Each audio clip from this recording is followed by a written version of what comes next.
minute my friend's mom asked me, "Are you hungry?" I said, "No." Sheer instinct. She never asked me again.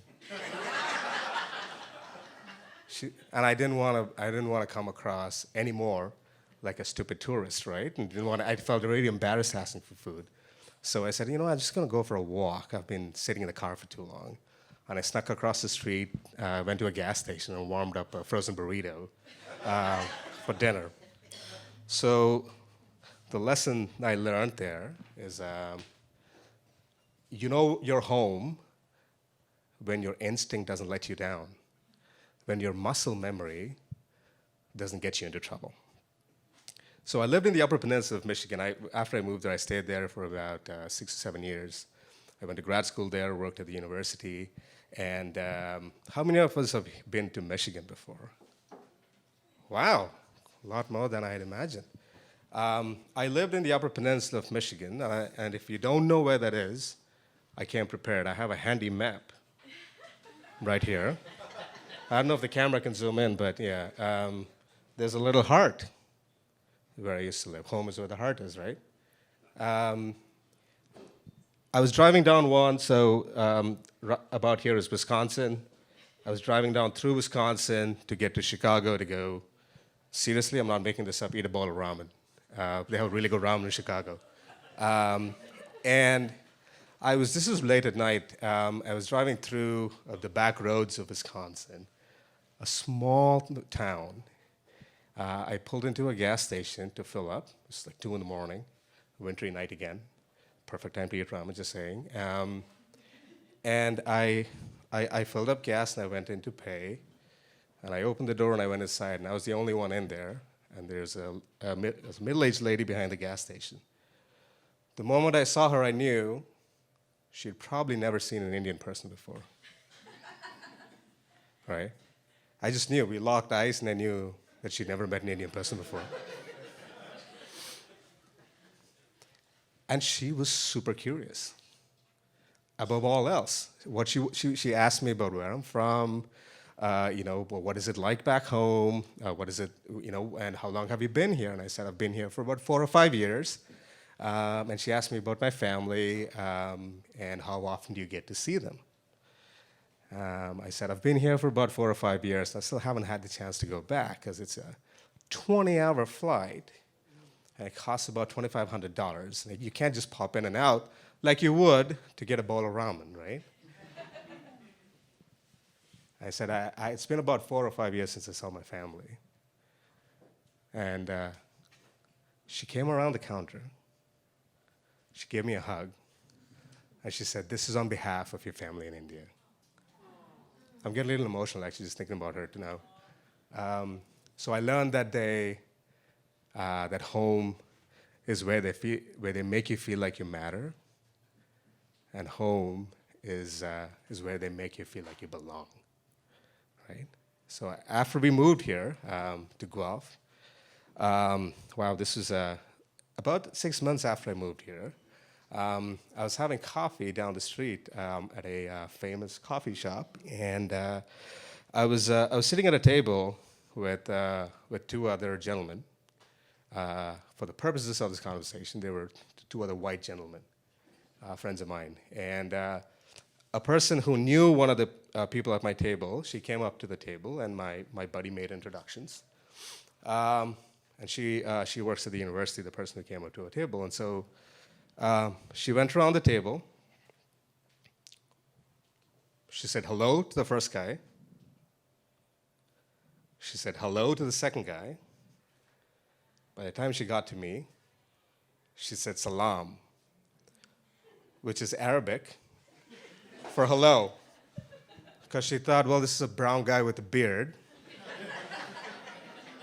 So let me be inclusive and make him feel welcome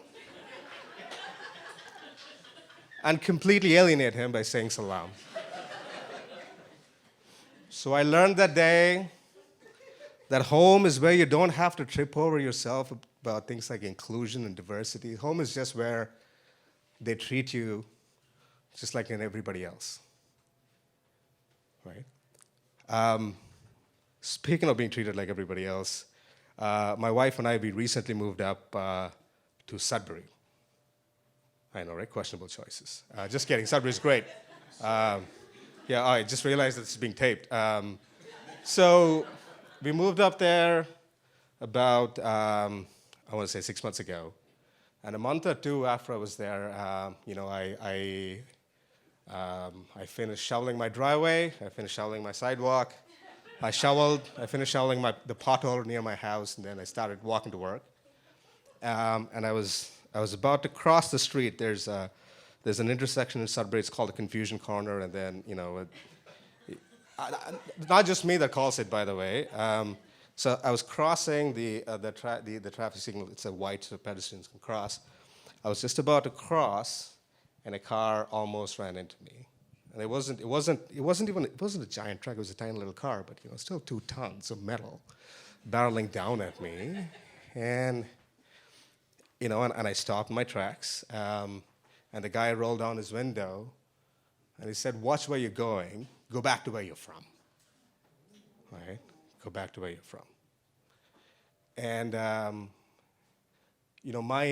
in that moment, honest to God, I wasn't angry. I wasn't sad. I wasn't upset. More than anything, I was confused. I said, "What do you mean go back to where you're from? I'm from here, man. Like, what do you mean? Do I go back to Guelph, where I'm from? Like, do I go back to Michigan, where I'm from? Like, do I go back to South India, where I'm from? Do I go back to Africa, where I'm from?"